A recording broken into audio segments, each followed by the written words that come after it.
hitting the frozen pond out here, eh? Just on Christmas Day. Maybe after this, get a large double-double from Timmy's.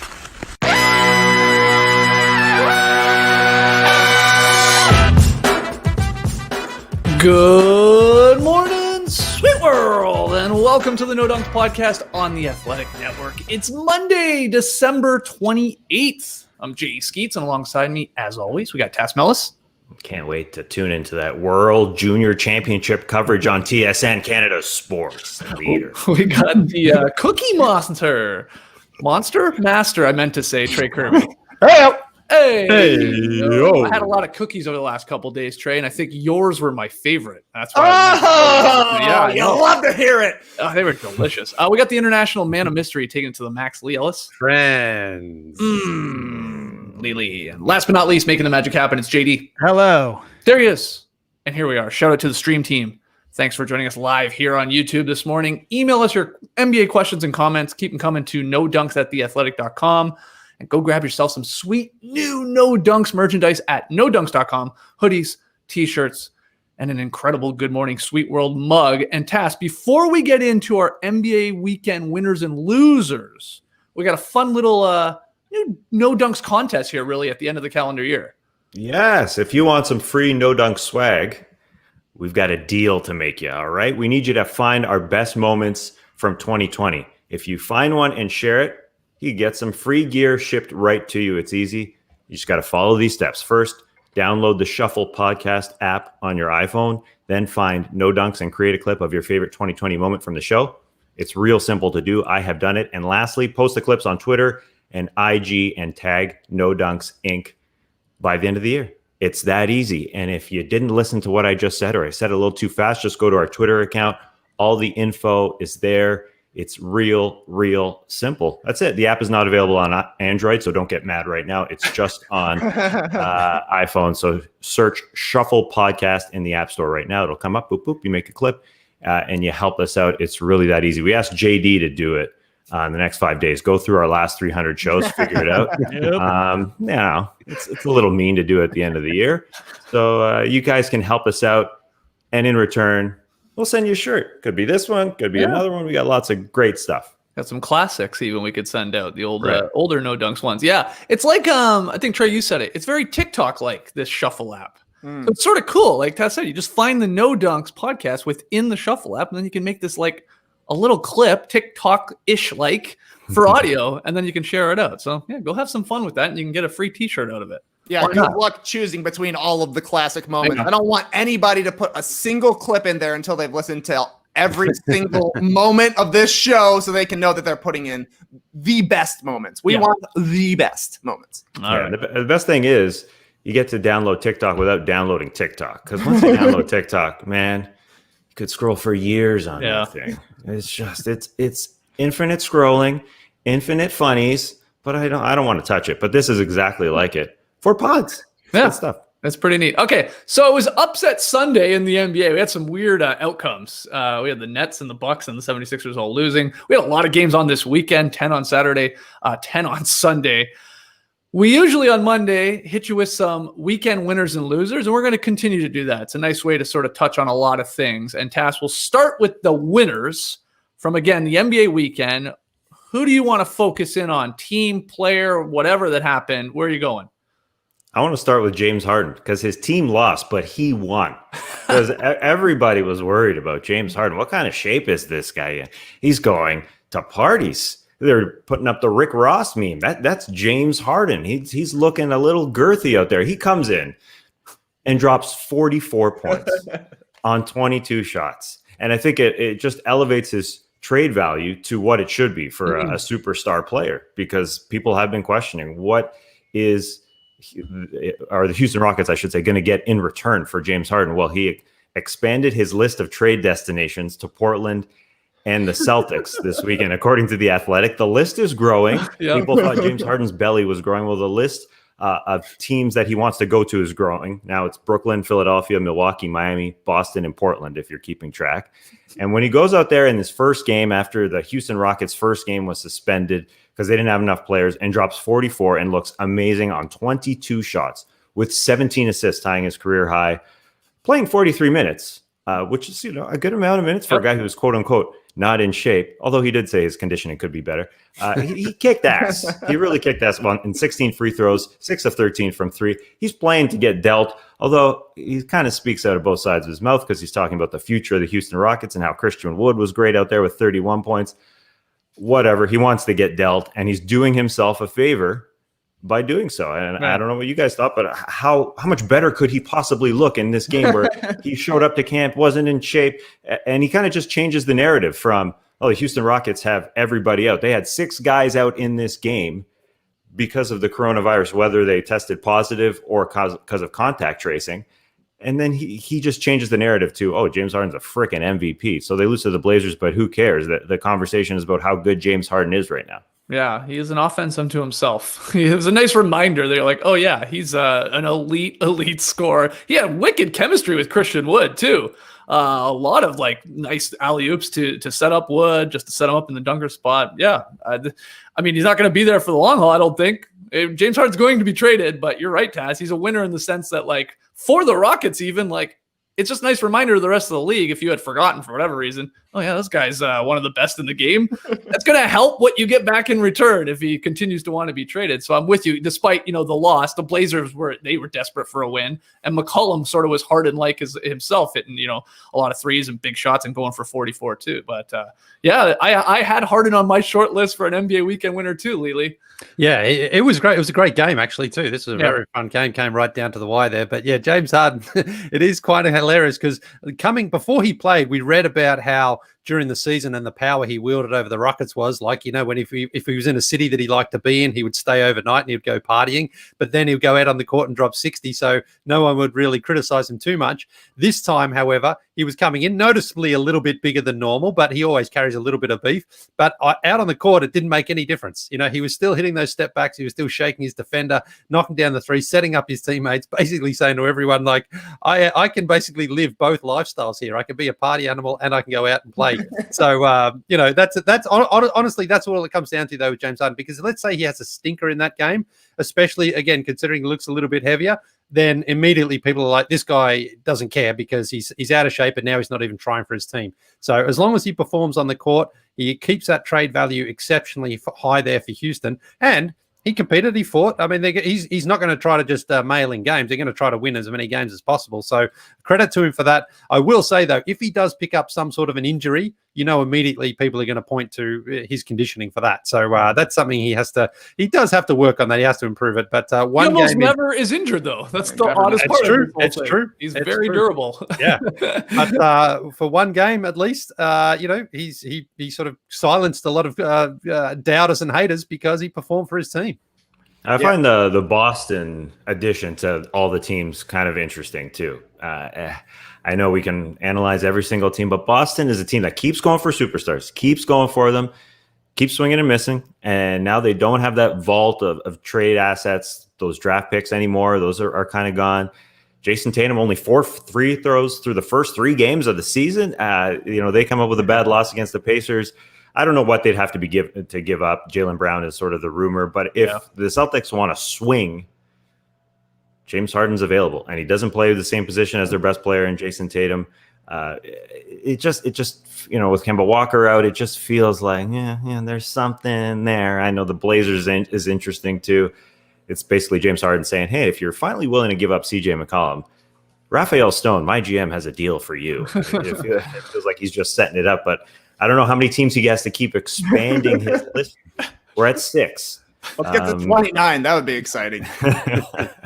I just love it, though. As the prophecy foretold, it took me exactly 1 game to be back in on James Harden. The guy just parties for 2 months, comes back, and is an MVP candidate. I love what Zeke Ramorka is saying here in the stream team. I got a Harden from my Christian Wood. What a mix those two are. Christian Wood looks awesome. He did. Harden, probably the best big guy mix of talents that he has played alongside so far. Christian Wood was scoring off the rolls from James Harden. He was getting the alley-oops in the dunker spot. He was making some moves off the dribble. He's a pretty good athlete, it looks like, but he's not just limited to catching and finishing like Clint Capella was or like Dwight Howard was when he wasn't wanting the post touch-ups with Harden. Right.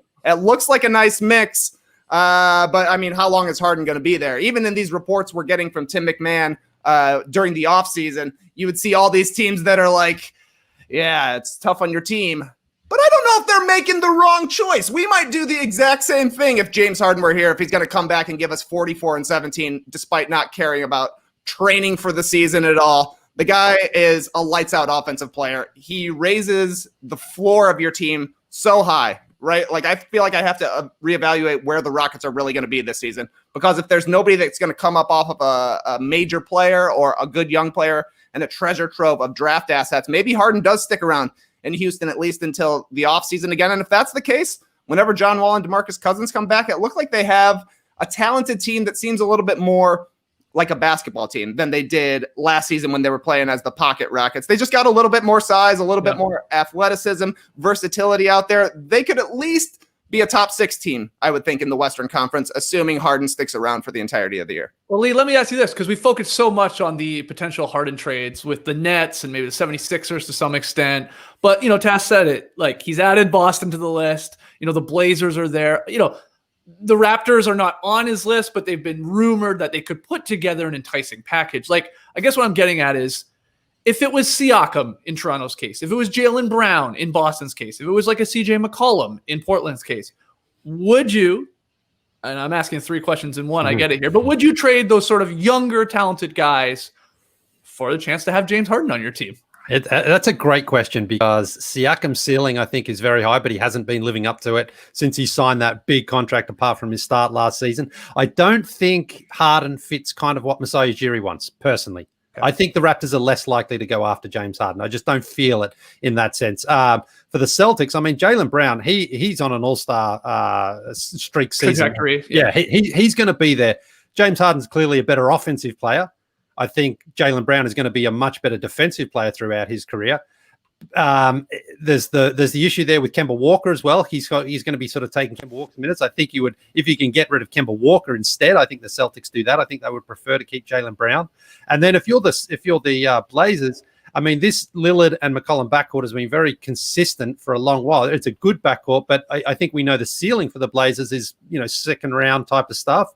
I think they're probably more likely to make that sort of a deal if it's going to come down to one of those teams, just because it's like we know where we're going with where we are right now. Lowry DeRozan, like, maybe. It is a little bit like that, and I just sort of feel that, like I say, I don't really see a fit there with the Raptors the way Masai Ujiri has been, and I just feel that Jaylen Brown and the Celtics, I think they're maybe a little bit too early to give up on him if they can maybe instead get rid of Kemba Walker.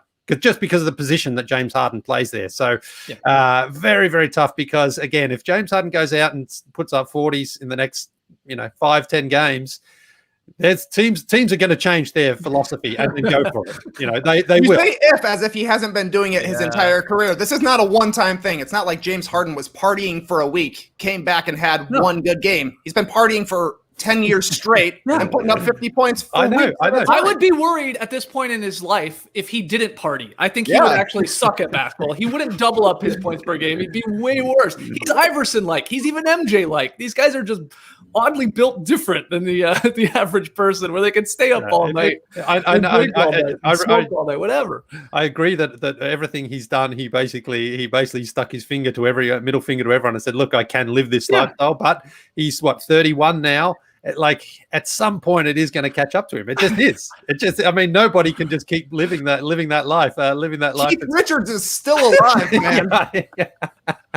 Keith Richards is 150 years old, and he's done every drug on the planet. And he still seems like he's got his mental capacity as well. Like, I don't know how he's done. He has definitely defied the odds. There's no doubt about that, Keith Richards. I would say to James Harden, don't try to be Keith Richards, though. You're probably not going to be able to live that life. You make a good point. Keith Richards hasn't written Satisfaction for like 60 years. He's fallen off a little bit. They are living off a few old hits, the Rolling Stones, I will say. I saw them once in London, and they were good. It's funny, whenever you go and see a band, whenever they say, "Hey, we're going to play one off our new album," you're kind of like, boo, give us the old stuff. Get out of here. When I saw the Rolling Stones, I was kind of like, I've heard all these songs so many times. I want something new, and I didn't get it, but it was fine. You were the one Cool guy. Story, bro. You were yelling for them to play their new stuff. They play something else. I know this stuff. I know Mick Jagger comes out clapping his hand. He was great, but I don't know. Oh. Yeah, wiggling his little hips like that. Yeah, Like, looking like Andrew Wiggins posing. Man. Okay. Well, yeah. Okay. Harden, I like this one. It was a bit of a strange one to start with because they lost, but I get all your reasons there, Tass, for James Harden as a winner. And we're going to be firing up the emergency podcasts, I think, somewhat soon here for the James Harden trade. It's not going to take long here. It really isn't. Despite what you're saying, Trey, if they have all their guys, they're all playing, they're going to be a good team. That's the crazy part. We said that. That's why they were a tough team to figure out. If Harden's there for a couple months, the Rockets are still one of the better teams in the Western Conference. They're maybe not a title contender, but they're still so good because he's that good. But I think he's going to be traded here somewhat soon. I'm excited. Maybe in the next week or so, but we'll see. Trey, let's keep it going here, though. Who else is a winner of the weekend? I got the Indiana Pacers as a winner of the weekend. Well, they beat the Bulls. Is that impressive? No, but at least they did it in style. They were leading by 30 against the Bulls on their game on Saturday night, December 26th. December 27th on Sunday. It's getting hard to keep track of these games with them coming fast and furious. A huge win for the Pacers over the Celtics. And in both games, they were really led by Domantas Sabonis. New look Domantas Sabonis. He's got the center part master poof hair. He's got a light beard, looking like an 80s TV dad. I'm calling him Domantas Seaver around here. But I really love his game. He has a game that's similar to me to Nikola Jokic in that he is able to make an impact from so many different interior places all around the court. He can score and play make from the post. He can do that from the mid post. He can do it off a short roll. He's able to put the ball on the floor a little bit here. It's very interesting to see a big guy like Sabonis, like Jokic, that you can tell grew up a big guy and didn't just suddenly sprout and get huge, right? He wasn't growing up playing as a guard, and then suddenly he's 7 feet tall. This guy's dad was huge. He was a big guy in the NBA. He learned to play as a big man, but then added all of these other playmaking skills around him. He had a massive game-winning take against the Celtics, had a huge flex afterwards. He's been an all-star through the first 3 games of the NBA season. I'm just loving what I'm seeing from the Pacers. This is the team that you always want to underrate because you're like, how's this all going to work? They've got a bunch of good players. Maybe they don't have anybody who's great, but the whole is better than the sum of the parts. Nate Bjorkgren has got them playing well so far. It doesn't look like anything that transpired during the offseason has affected them on the court at all. You know, there's a lot of talk about, is this team going to fall apart because Victor Oladipo maybe wants to be traded? Maybe Miles Turner is on the trade block again. None of that seems to have had an effect on the Pacers. Great start to the season. Yeah, that game winner, Tass, drawn up by Nate Bjorkgren, looked very Raptors-like. If you remember the Valanciunas fake dribble handoff there, very, very similar to that play when Valanciunas, of course, with the Raptors and Bjorkgren was on the bench there. Nice play call, nice finish. Went right at Williams, I guess, inside coming over, and did the Wolverine flex or whatever people are saying because he's got that crazy look. Great start for Indiana. Yeah, and Nate Bjorkgren also beelined it right after the final buzzer. I thought, who is that bald man running to the tunnel, basically? It was like a Buddy Hield takeoff to the tunnels. Just the Pacers head coach. He's God. He's got a style unto himself, just like our man Nick Nurse. I think this Pacers team, it was a tough day watching basketball, and I mean that in a very, very good way. All the talk about the bubble and the ratings dropping. There was 10 games played on Sunday, if I'm not mistaken, and it was just hit after hit after hit after hit. There was just good game after good game. So by the time it was Celtics Pacers time, I was almost exhausted. But I had to watch this Pacers team that, without Victor Oladipo as well in this game, they're relying a lot on Malcolm Brogdon, who was a near all-star last year, but did get injured. So a lot of this comes down to Malcolm Brogdon, I think, just staying healthy. Because I do believe in Malcolm Brogdon, and the Pacers are one of those teams that, kind of like the Rockets, I mean, it wouldn't be crazy to see them in the top 4. They're that good. It also wouldn't be crazy to see them 8th, 9th. But the injuries are going to play a big factor. But I definitely like this team. I definitely like the way they play. And they beat that Celtics team. Robert Williams on the floor instead of Tristan Thompson, the champ for that play. Some conversation about that with Brad Stevens, but I think they're trying to push Robert Williams. They're trying to look for that star within their roster instead of having to trade for a James Harden. They're looking to find somebody, but yeah, it was a bit of an odd choice, I think, to have Robert Williams there. Well, the Pacers, yeah, another great play, another great game. Lee, I thought you were going to be tweeting about Sabonis missing free throws, but they pulled out the victory, so you didn't. Yeah, they nearly blew it. They nearly blew it on the He missed a lot of pretty key free throws. I mean, he even missed the and one on that awesome take. It was funny. A couple of years ago, they led against the Celtics with about the same amount of time to go, and Terry Rozier stole an inbounds pass, and the Celtics went on to win. The same thing virtually happened last night. Marcus Smart stole the ball off TJ Warren. There was like 3 guys just basically harassed him, stole the ball, and put him up. But then he got away with the double dribble there too. Marcus Smart. Did he? I missed that. Yeah. Well, his shoulder was all buggered too. I don't know if he was struggling with his one arm, but anyway. Well, but going back to that Sabonis play to seal it, what I really like is, he moved quickly. He didn't wait. They were trailing. He didn't wait until the end for the shot clock to be running out to have like a step back mid-range jump shot for the glory. He went straight hard at the basket and got the basket and got the foul. Now, he did miss the free throw, but that's what I like to see a little bit more of from teams rather than waiting down, because then on the next play, Jason Tatum, to try to win the game, again, he didn't attack the basket. He went for his monster step back 3-pointer. If it goes in, it's like, oh, what a great shot it is. But I just feel that Sabonis' strength is like, go inside. And Jason Tatum should have done the same thing, I think. Attack the basket a little bit more. Try to at least get a foul if you don't get the shot that you want. And it didn't work. But Sabonis, one thing he's known for, or his dad is known for, is just being a super strong guy. And Sabonis looks like that as well out there. Like he's not the biggest guy in the NBA, but he just looks like he's so strong and that he can just push guys out of the way with his muscle and with his shoulders and chest there. So that's great. But yeah, the Pacers, I mean, you could look and say they've beaten the Bulls and the Knicks, and so those first 2 wins, aren't the greatest. But this one against the Celtics was a tough win, again, especially without Oladipo. Yeah, for sure. All right, who do you have, Lily, for winner of the weekend? Oh, man, the Cavs. I have to say, the Cleveland Cavaliers have been incredibly fun to watch. They're 3-0, but on top of that, they have just been fizzing that ball around the perimeter. They lead the league in assists right now at 31.3 assists per game, which is incredible, and they're getting it from everybody. Now, I'll get to the backcourt in a sec, but Andre Drummond's an interesting guy because he's like 4th all-time in 2020s in NBA history. He's the sort of guy who can just go out there and accumulate massive games, but he doesn't do it in a fun way. And that's why I think he gets overlooked a lot of times, because it's like, Andre Drummond gets 2020, but no one's really cared. Also, he's been playing for the Pistons and, of course, last season briefly with the Cavs. So he hasn't been on big, glorious sort of teams throughout his career. But he's actually playing fun basketball right now at both ends of the floor. Saturday night against the Pistons, in overtime, the Pistons led by 9 points, and they led by 2 points with like 15 seconds to go, and Derrick Rose had the ball, and Andre Drummond stole the ball off him. The Cavs go down the other end. Sexton has a beautiful layup to finish it. The Pistons get the ball back, and once again, it's Andre Drummond. Rose kind of bounces it off Andre Drummond's foot, and the game goes to double overtime. But the fact is, he was there playing defense on the Pistons, and the Pistons couldn't have lost this game. They shouldn't have lost this game, but they did. And so much of it was to do with just the way that Andre Drummond played and hustled on defense. And then on the offensive end, that ball has been moving around and they've been hitting shots, and it's just been fun to watch. That's really what I'm shocked about. I made fun of Cleveland coming in before when we did our season preview, saying, God, they're boring. There's no one to want to watch. They're not going to win any games. And they've been the complete opposite, opposite. Fun team.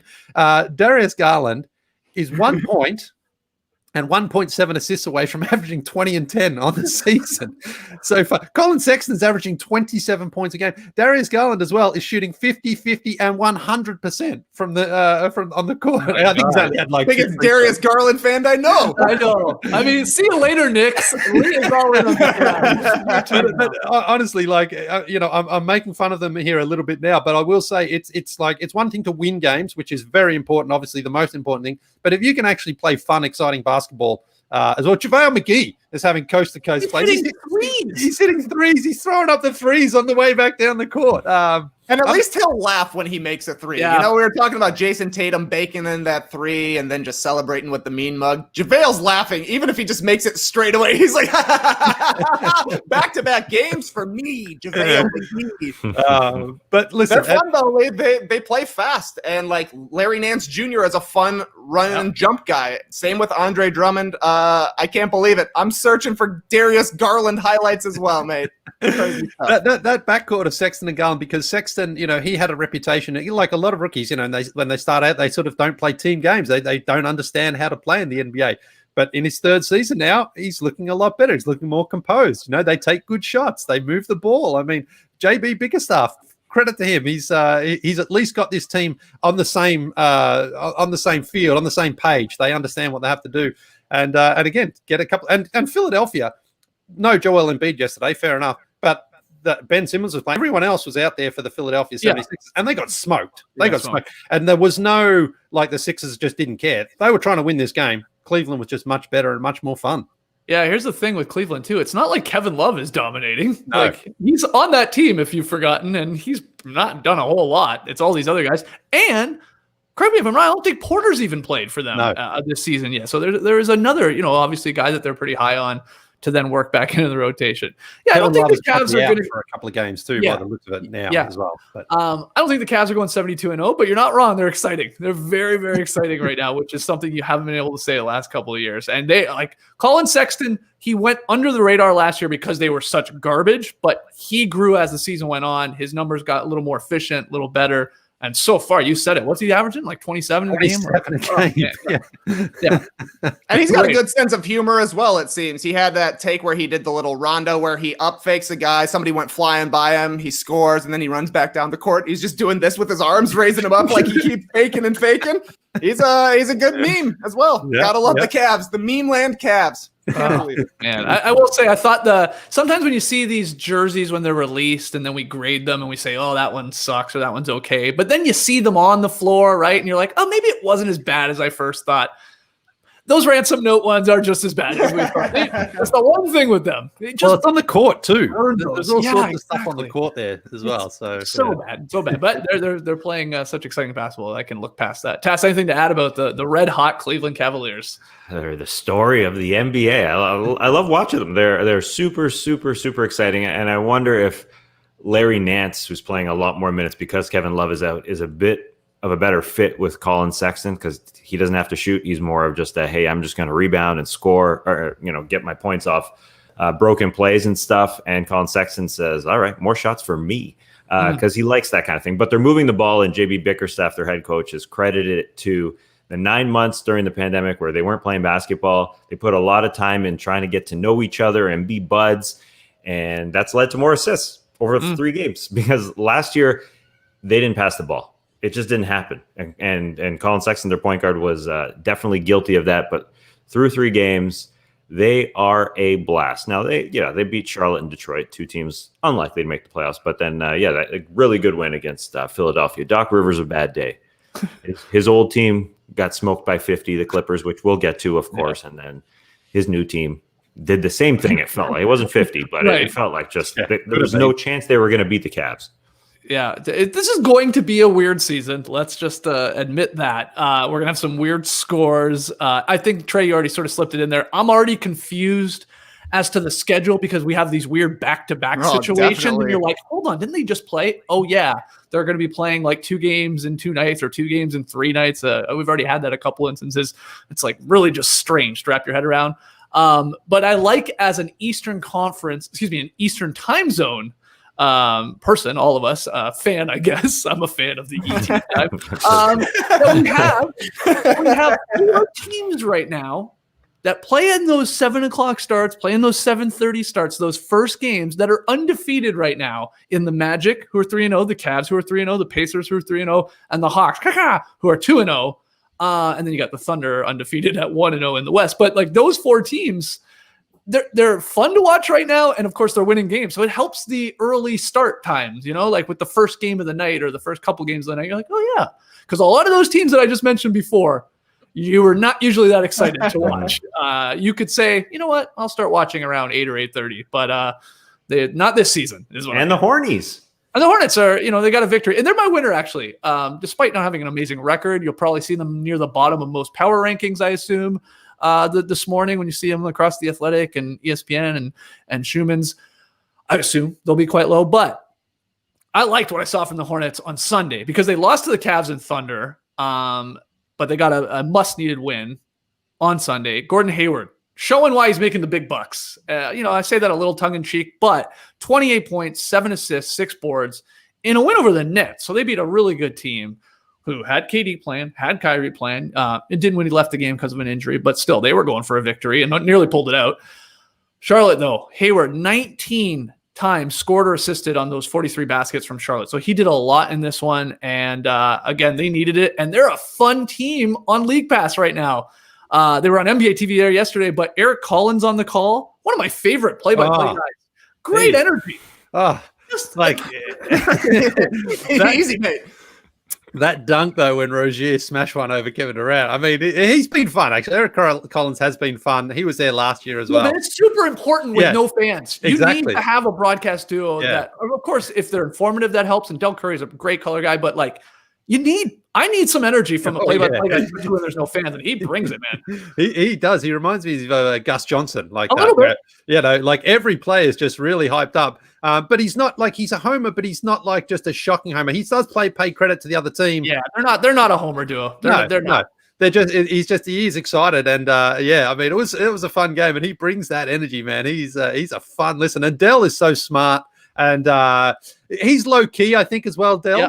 But he's great as well. So fun pairing between them. Yeah, and it was a fun game. And Durant missed a baseline jumper, like little pull-up jumper with like 7 seconds to go. That it could have put it into overtime or something like that. It would have been a nice comeback from the Nets because the Hornets sort of had a little bit of a meltdown late. But he makes that shot, I don't know, 85 out of 100 times. He got a good look. It's Kevin Durant shooting over somebody. You're going to live with that. But it didn't drop. But a couple nice defensive stops, though, from like Biyombo, a couple of their other, the Hornets bigs. I say bigs in air quotes because it's a lot of actually smaller guys in there doing the dirty work. So they made it difficult, and great game. And Terry Rozier, you said, I want to get to this. Terry Rozier, did he dunk on Kevin Durant? I know we've debated this before. It's one of those weird dunks where the guy's sort of on the fast break. Durant then challenges it. I've always been of the opinion that it's not a dunk on a guy, but I also have to admit that he sort of puts Durant on a poster because you see the snapshot and it appears that he is sort of dunking on the guy. Well, Trey, what is your opinion on the Rozier dunk specifically? And we've seen many instances of this. Do you count that as dunking on a guy? Did he dunk on Kevin Durant?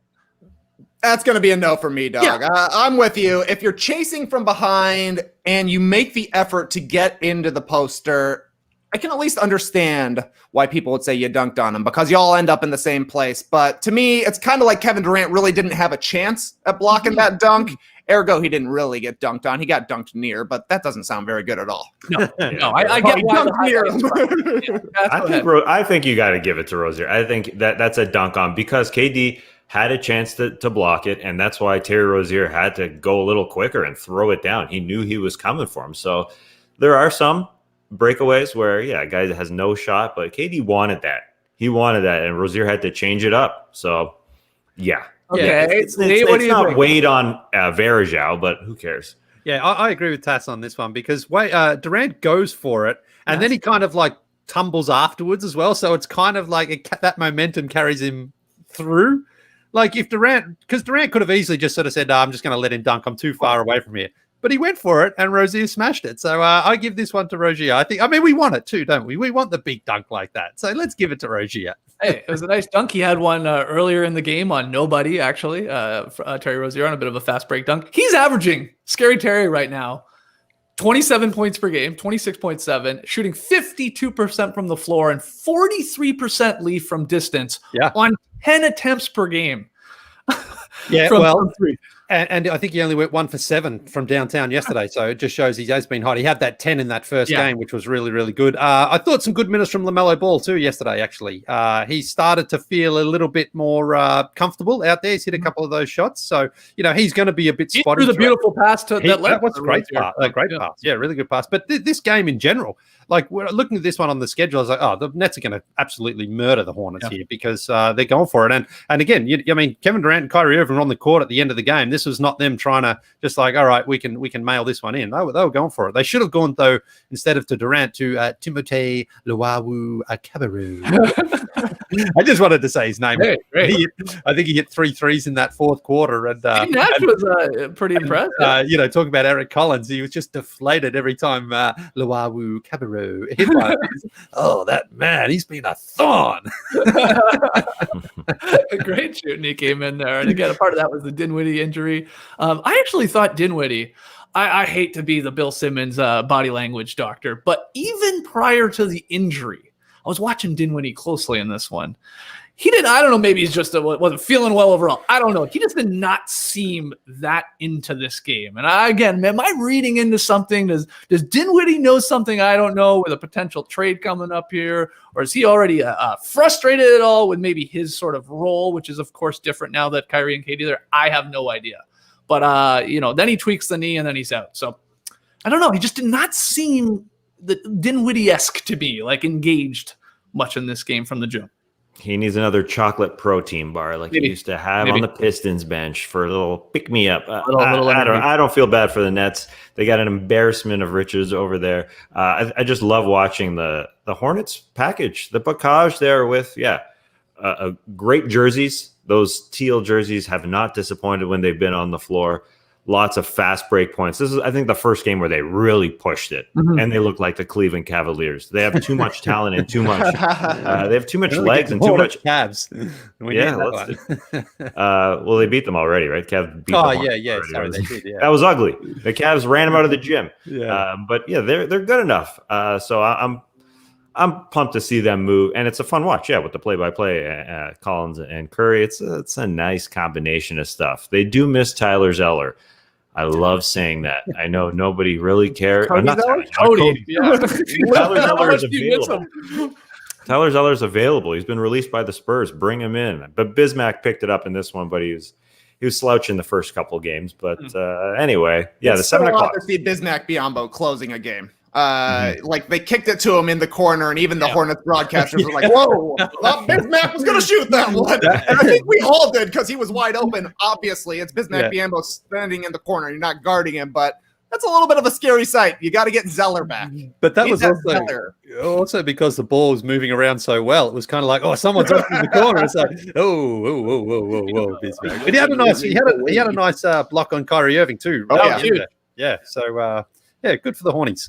Good for the Hornies there. I wanted to give a little mini winner of the weekend to Shai Gilgeous-Alexander just to make note of it for Trey. We have a crazy, weird bet going that will SGA be an all-star in the next, 2 seasons, right? This season and then potentially next season. I think I have that right. Well, good start for him. He hit a game winner, beautiful game winner, where he just came down. Shook the hell out of one of the Martin twins. He shook one of the Martin twins so bad the other one fell over. It was nice. Stumbling. I don't know if it was Cody. I don't know if it was the other one. Anyway, he just stepped inside the three-point line, splashed the jumper with about a second remaining. So the Thunder pulled out the victory, and they are 1-0 because they've only played one game as we're recording this. But in 34 minutes, Shai had a very, very good line. Didn't shoot all that efficiently, but 24, 9, and 7. Really, really nice numbers from obviously their star lead guard now with CP3 gone. So just want to throw that out there. I got talking into the universe here, Trey, because it's a fun, weird bet we got going on. I think that's smart, Skeets, because literally nobody else mentioned it, which was making me feel pretty good about the bet. And you say this was beautiful. I think it's only beautiful because Twin Martin went flying, because I didn't think this was much of a move from Shai. He just kind of ran at him. He did the crossover. The Martin went flying. And Shai, to me, looked like he was amazed to be wide open. He's like, stumbled a little bit. I guess I might as well just drain the 22-footer. I think it was mostly bad defense by this Martin guy. Why is he out there? Paying like $900 million to 3 perimeter guys, and you're running Martin out there to guard him. It's possible. I do think maybe he thought he was driving. I think SGA was going to think about driving, and then you're right. It was like, okay, well, he sort just fell down. With that little crossover. That worked. Okay, I'll splash this jumper. I liked how he reacted, though, Trey. He was stone cold. Stone face, for sure. It was stone cold. So my final question before we go to losers here is, I mentioned them, the Magic, Cavs, Pacers, and Hawks, and then the Thunder at 1-0. They're all undefeated. Those are the only 5 teams left in the league undefeated. Tass, I'll go to you first. Like, what's the most surprising undefeated team? Is it the Cavaliers, who we've talked a bunch about? Is it the Magic? Is it the Hawks? Where do you go? I gotta go with the Cleveland Cavaliers. It almost feels like it's a conspiracy theory deep in the queue. It doesn't feel right that the Cavs are 3-0. It just doesn't feel right. And a couple of them were. Not the best of teams, but who cares? They're sharing the ball. They look good. Their quote unquote best player isn't playing in Kevin Love, who's injured now. It's got to be the Cavs for me. Okay. Lily, I assume you're going the Cavs as well. Any love for the Magic being 3-0? Markelle Fultz has played really, really well. Markelle Fultz has been playing very, very nicely, but the Magic have beaten the Wizards twice as well. There's some bad games We'll for get the to Wizards. the Wizards. Yeah, we'll get to the Wizards there. You know, I'm just seeing actually here, Skeets, apparently Dinwiddie's torn his ACL. Oh, Apparently. Oh, no. wow. And that's what people are saying in the stream team here from Sham. So, and now, I'm Partially seeing it. torn ACL in his right knee, suffered on contact. There's no other structural damage in the knee. Okay. So I guess he's going to be out for a while there. But so getting back to your question, the Cavs for me, because again, you come back from 9 points down in overtime to win a game. That's incredible. I mean, 9 points in overtime is usually enough for the other team to win. So they did it. And again, Andre Drummond, incredible defense on 2 possessions in a row on Derrick Rose. So give me the Cavs. Okay. Trey, same answer. Is it Cleveland? How can it not be the Cavs? We were joking about them a week ago. Who's going to be watching them? And now we're raving over them. Yeah. Not to mention, they could have been tweet of the night. I saw a tweet from Lee Ellis saying, "You're missing out if you're not watching the Cavs." Oh, you call yourself a Cavs fan? Name these 4 players. Wrong answers only. Lee, you actually got some pretty solid answers. I did. Buddy Larry Luke says, Delhi and some fans. Very good. I like the rich man, poor man's, a poor man's Olynyk, rich man's Jokic, rich man's Dellavedova, and a poor man's Jeff Green for LeBron. But by far my favorite answer came from Nick, who says, the middle back is Rob Gronkowski, the middle front is Edward Snowden. You know the other 2.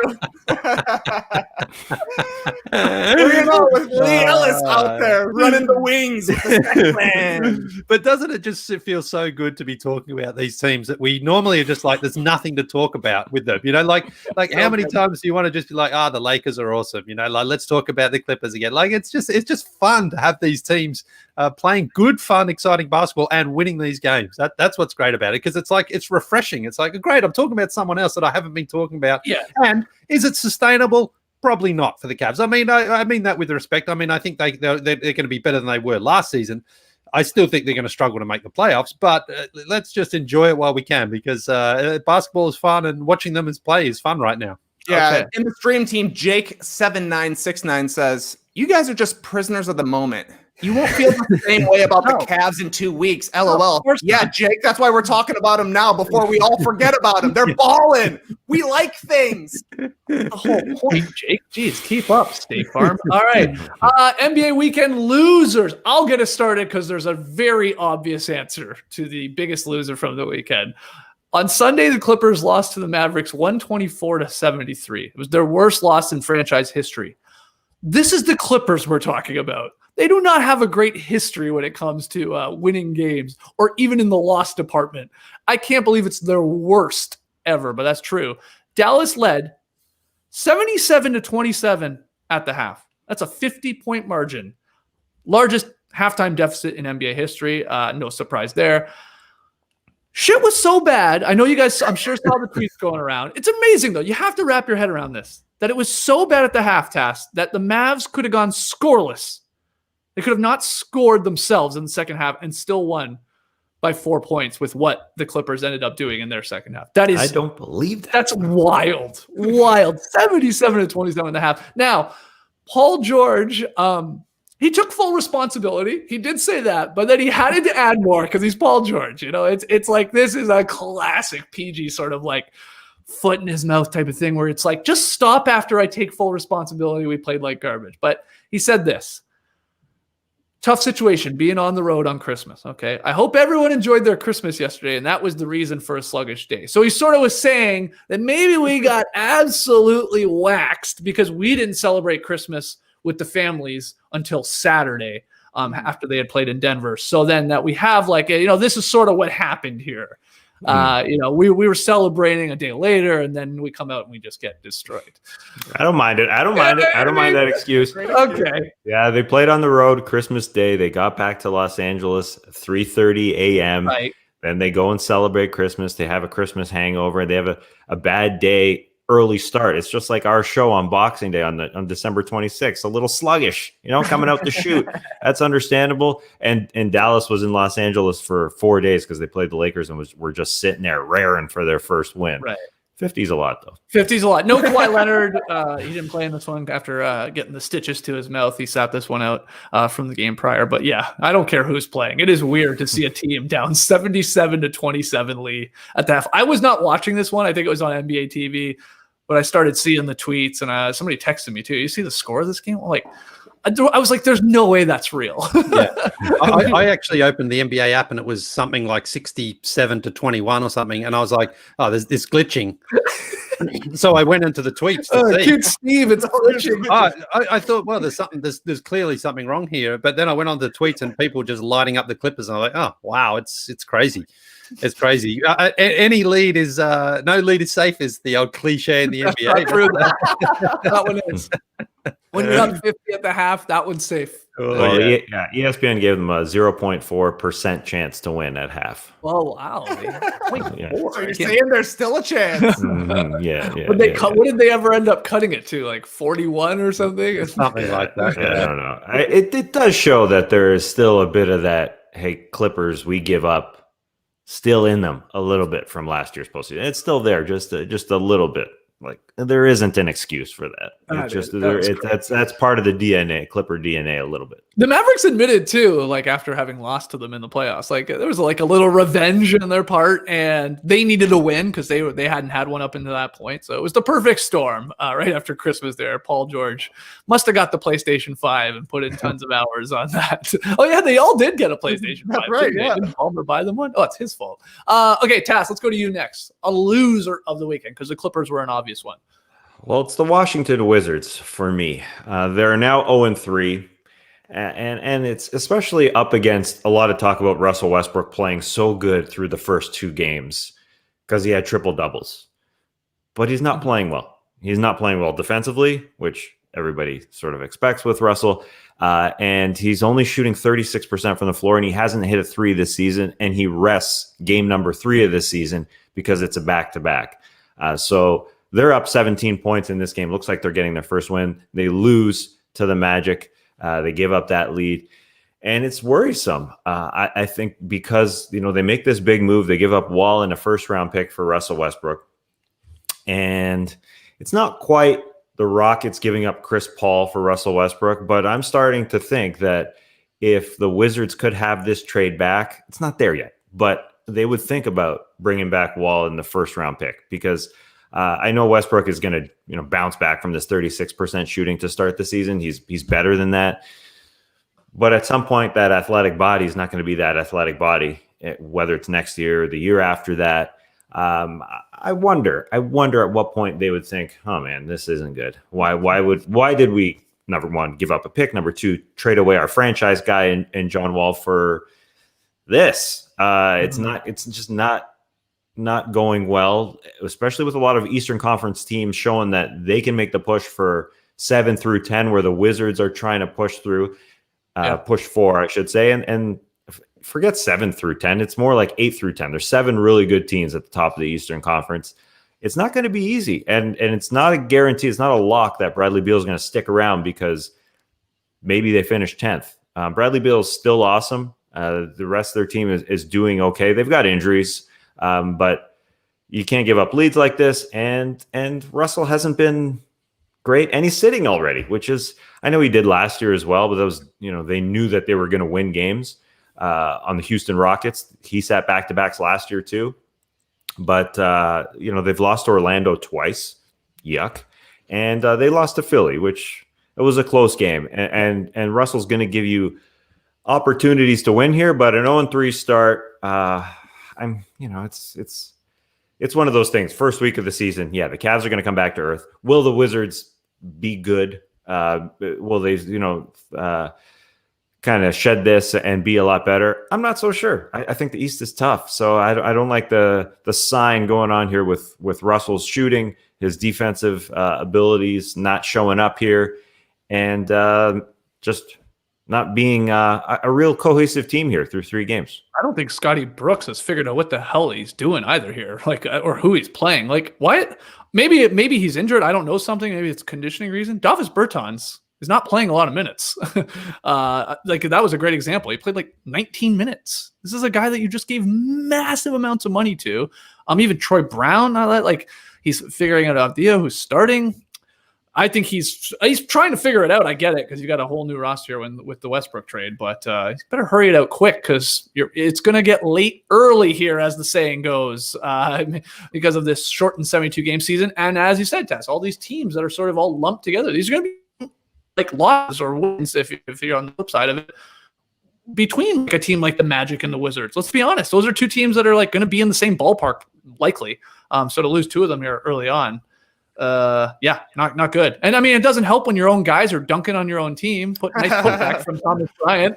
Though I did like Robin Lopez's no-look shot.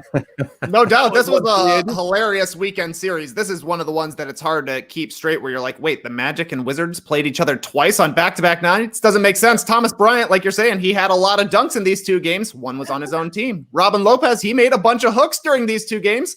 One of them was when he was falling over. Terrence Ross had that great face when Bradley Beal was complaining to the referees. I was watching some highlights of this morning. Isla says to me, there's lots of people falling over in this game. I'm like, you're exactly right. That's what's happening. This was a weird set of matchups, but the Wizards made the Magic look really good offensively, which is not an easy thing to do. You know, the Magic, it seemed like we're a cut above the Wizards. I think they're kind of in the same ballpark as well, Skeets, but the Magic play defense, the Wizards do not, which means that the Magic can then play offense against the Wizards. You should not be giving up 120 and 130 to a team that was 23rd in offense the season before. Especially when you give up 43 points on the second night of a back-to-back, when you desperately need that win. You had a chance to at least draw that series even there with the Magic, and they couldn't do that, the Wizards. But I mean, they're just bad. And Bertans, I'm glad you brought him up there, Skeets, because in the first game he had 14 points. In the last two games, he's had combined 14 points. And the other criticism I had of him is when they gave him that big contract was like, he's like Andrew Wiggins. Like, what else is he going to do if that shot's not falling? Nothing. Absolutely nothing. So, and when Westbrook's out, that's like, okay, Bertans, you can score, you can shoot, go and do something, and he couldn't do anything. So, but also the Magic, practice your free throws, kids. 37 for 38 from the line yesterday. From the line. Yeah. So they sealed it. But again, it didn't feel like this was a huge fourth quarter comeback here from the Magic yesterday where they just were on fire and everything was going for them. They just kind of went down, scored again and again and again, and won this game pretty easily. And that's the problem there with the Wizards. Defensively, there was just no resistance at all. There was no like, listen, we're going to be 0-3 if we don't win this game tonight. Let's make sure we close it out. Instead, it was just kind of like the Magic were like, all right, we're going to win this game now. See you later. And that's what happened. Trey, who do you have for loser of the weekend? Well, Skeets, it was a loser bowl Sunday yesterday. We had the Chicago Bulls coming in on a 2-game losing streak where they trailed by 40 and 30 in their 2 games. They were facing the Warriors, who were on their own 2-game losing streak where they trailed by 43 and 38 in their 2 losses. The Bulls somehow had a 10-point lead in this game. Of course, they blew it, and then they gave up a game winner, not to Stephen Curry, to Stephen Curry's brother-in-law. Not even to Stephen Curry's brother, to his brother-in-law, Damian Lee, hitting the game-winning 3 from the top of the 3-point line. This was despite the fact that they lost to a Warriors team who has looked like perhaps the worst team in the league to start the season. This was the best game the Bulls have played so far. There were signs of life from Lauri Markkanen before he got hurt. Wendell Carter had a good game. Zach LaVine had a good game. Kobe White had a good game, but the Bulls turned the ball over so many times. This is a Warriors team that should not have been in the game with how well the Bulls were playing, and they just dominated in the second half specifically. Steph Curry was balling. Skeets, you launched the hashtag after Wednesday night's game 1 for the Bulls. Hashtag pray for Trey. It's going to be a long season. I mean, I don't know. After they lost on night 1 when they were trailing by 40, I said, the Bulls probably aren't the worst team in the league. They'll be in the mix for the first pick because of the lottery odds, but they're probably not the worst team in the league. I'm ready to reevaluate. No, they might be the worst team in the league. Oh my goodness. Their guard defense is so bad. And that's maybe like, how is Wendell Carter supposed to guard anyone when every guard is just in the lane all the time? All the time. It doesn't make sense. I don't know. I don't know where to start. I don't know where to end. I hope the Bulls win some games this year. I was just happy, of course, as a Raptors fan, that they lost their game on Saturday, didn't play on Sunday. They're 0-2. I was like, that's good. This is good. We won't have to talk too much about the Raptors. Then I was even more excited when I knew, the Bulls fell to 0-3 after a Damian Lee game winning. So okay, now Trey's gonna have to bring up the Bulls. I was like, all right, off the hook for at least one night here with the Raptors struggling to stop anyone as well, because their defense is missing in action down there in Tampa. But yeah, bad loss there at the end. Nice play call from one of the Steves, Steve Kerr, going to Lee, where he was like, I'm just going to take it, because he had hit 3 prior, and then that was his 4th one that he knocked in. So it was nice to see Kerr get going for Warriors fans, because it's not like Wiggins and Oubre Jr. were lighting it up once again. I don't know if that stat is still true with Oubre Jr., that he haven't hit a shot outside of a dunk. That's true. 3 games. Oh my God, that's. I think he's 0 for 31 on non-dunk is that right? goals, or something like that. Yeah. You see the Bulls broadcast burying the Warriors there, replacing Clay with bricks, and the photos of Kelly Oubre and Andrew Wiggins. Yikes! Easy Bulls too. It's not like you're lighting up the league. It is nuts. I was worried after the Warriors' first couple games that this was going to be the Warriors of last year. I was going to be peering into my television. Who the hell is that guy? Kai Bowman, Juan Toscano Anderson. Who is that? And that's what I was doing when Damian Lee hit that 3. Who was that who hit that shot? But he's a nice reclamation project. It is like Seth Curry coming back, rehabbing his reputation around the league. He's coming in and hitting big shots. So the Warriors get a much needed win, while the Bulls, they can't stop anybody. Maybe Kobe White is destined to be a 6th man in this league, because that just feels right. Like they're pushing. Yeah, we got this young guy who can obviously score, but maybe Tomas Satoransky is their answer to at least staying in front of a guy because he's 6.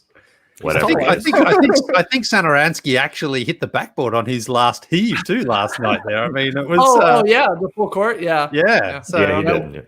Yeah, the Bulls nearly pulled that one off. God, this game was going in the loser of the weekend for sure. Because if it was the Warriors, if Damian Lee misses that shot, congratulations, you lost to the Bulls. No, you're the losers of the weekend. Yeah. Oh my goodness, though, it's a disaster. It really is. Especially like you're talking about, maybe Kobe White is the 6th man. Zach LaVine had a good game, but neither of those guys are getting the big guys involved at all, right? Like you're not really able to determine how good is Lauri Markkanen, how good is Wendell Carter Jr. They never get the ball in places where they're going to be comfortable scoring, or places where they can make plays as big guys. They're kind of just feasting on scraps if they ever get to feast at all. How do the Bulls need to bring in somebody who just passes the ball. Tomas Satoransky was supposed to be that guy. He was supposed to be the guy who set everybody up last season. He fell out of the rotation. It was good to see him back in the mix, but I don't know. They stink. Yeah. And then that does bleed its way into the other side of the floor too. The defense, like you're saying, like like these big guys are like having to like scrap for any little offense they can get, because their guards just take every shot. And it's like, well, I mean, am I going to bust my ass on the other end of the floor? Like Boylan's not here. He's not going to make me do push-ups anymore. It's like, I don't know. It's a rough start for the Chicago Bulls. I was feeling for you there. Hashtag pray for Trey. Cade in the sights right now. Yeah. Are you fading for Cade? Fade for Cade? Is that what they're saying? I don't know. Does that make sense?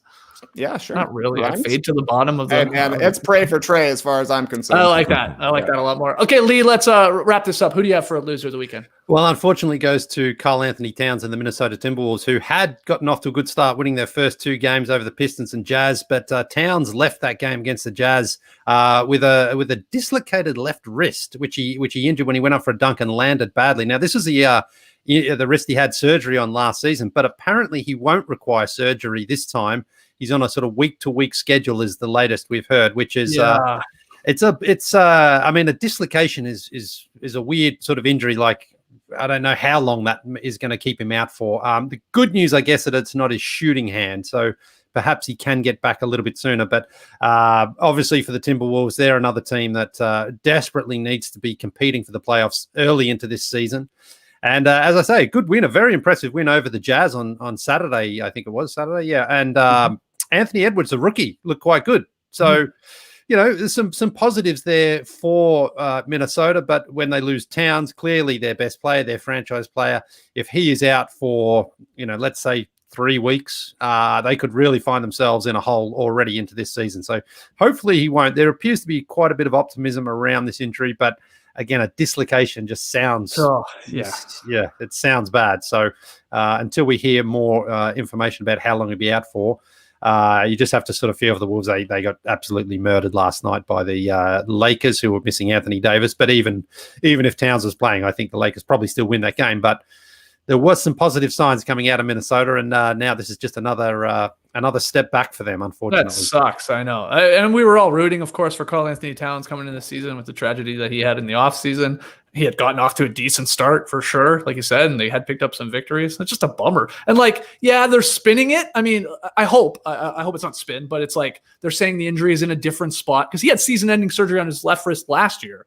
And you said it, they don't think they're going to have to get surgery this time. That's good with a wrist, but I mean, when Woj is saying they'll be reassessing, or the Wolves are saying we'll be reassessing in weeks, like in the week time, I mean, that's not good. It makes you think he's going to miss a week or two minimum, and it probably will be more. That's a bummer. That's an unfortunate loser of the weekend. I hear what you're saying there. And then I guess we got this Dinwiddie news as well. I mean, is it a game changer? They're such a deep team. That's a tough loss. I mean, if he is out for significant time, and then you wonder if that has any impact on any potential trade that they were in the works of cooking up here, because Dinwiddie would have likely been moved, right, Taz?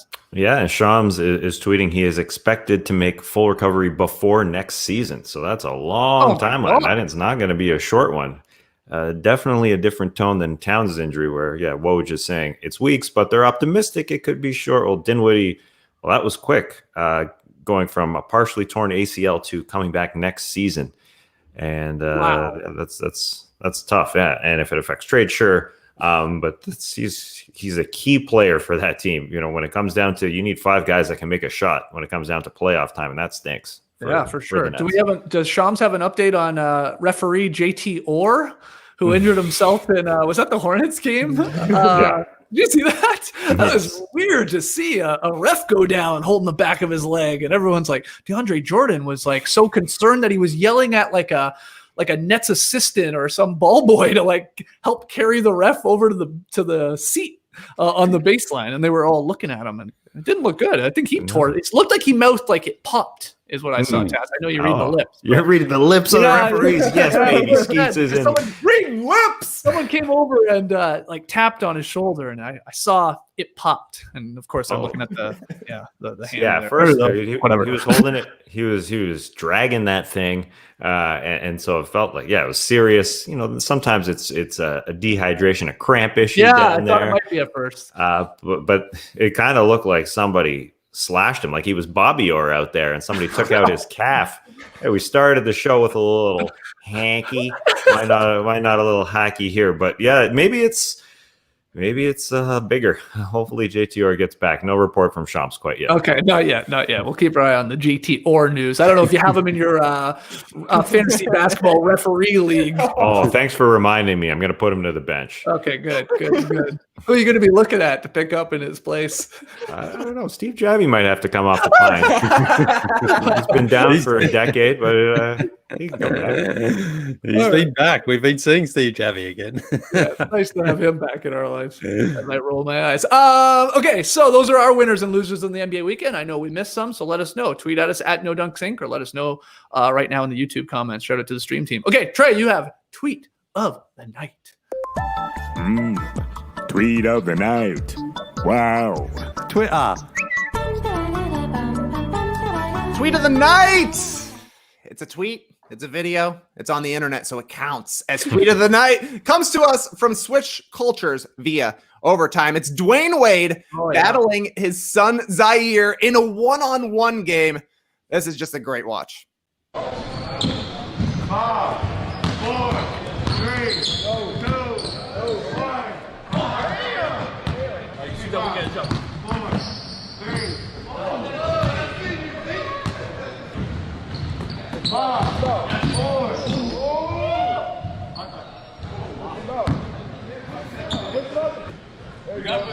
There you go. 5, 4. There you go. 3, 2, 4. 5. Stop, baby, dog. I make shots. 2, 1. Wake up more. 3, 2, 1.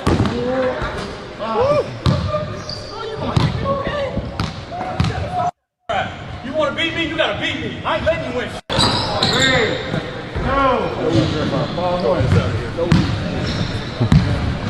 Wow.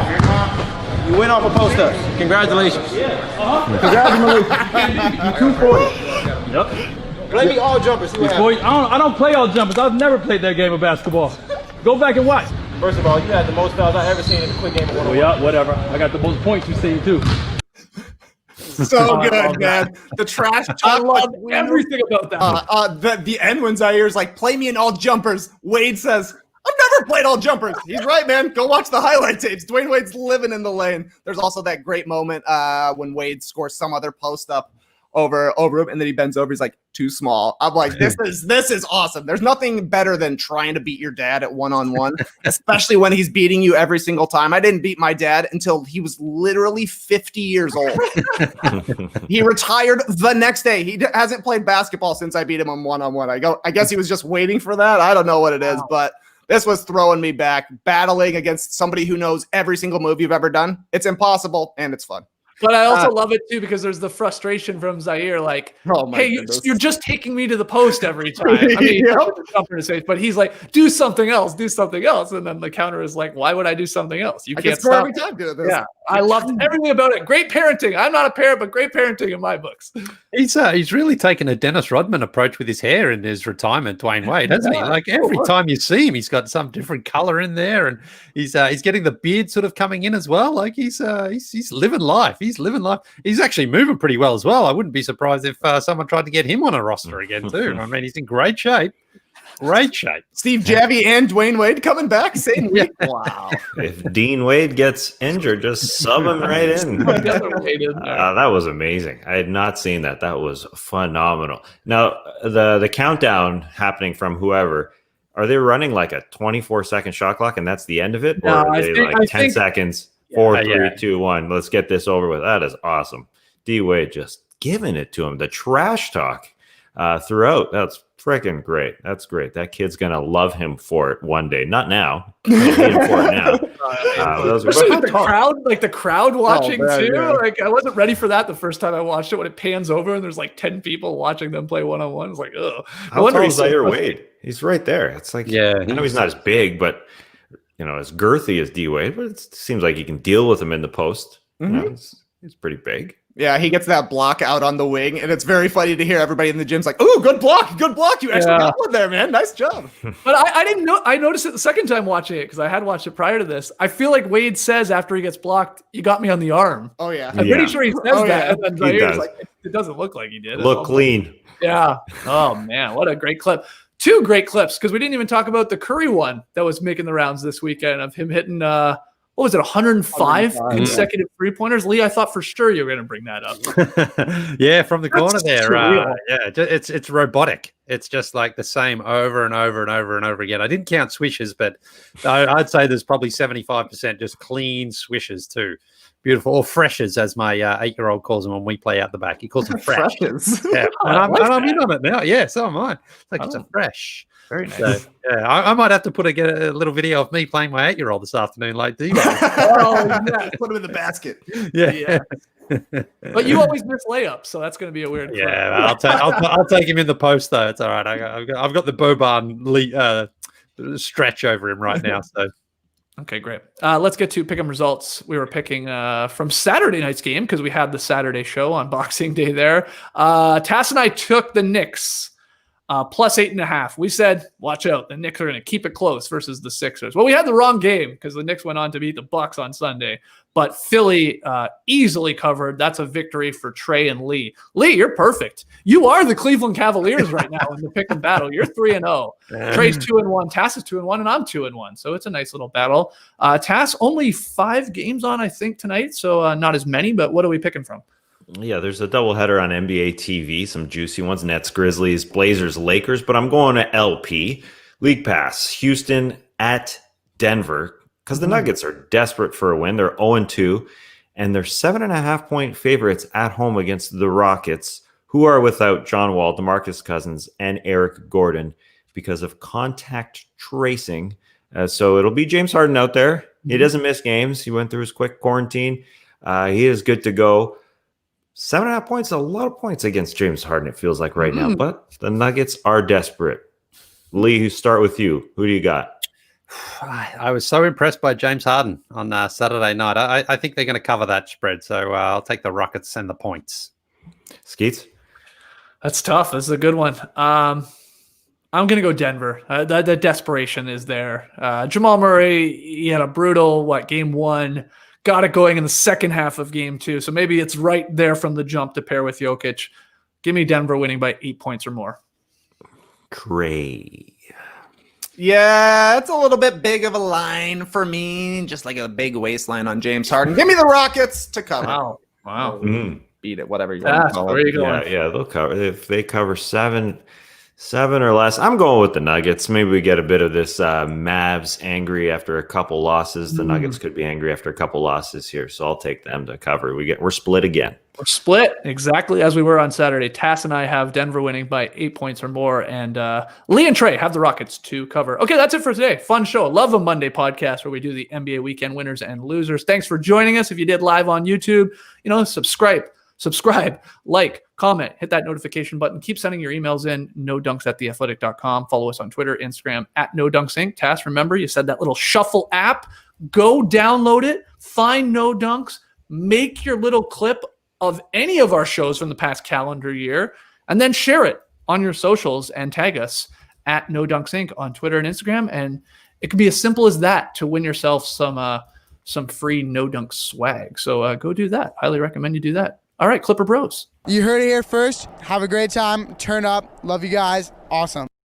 Thanks for joining us. And remember, Steph Curry's PR for threes is 105 straight. So let us know on our No Dunks account. How many is your PR? Lie to us, please. Let us know. Show us some videos as well. Lee, that's the video I want to see today. How many threes you can make. Don't worry about putting your son in the basket. Let's see how many threes you can make. Well, my personal record is 13 from the corner, actually, in the NBA TV studio.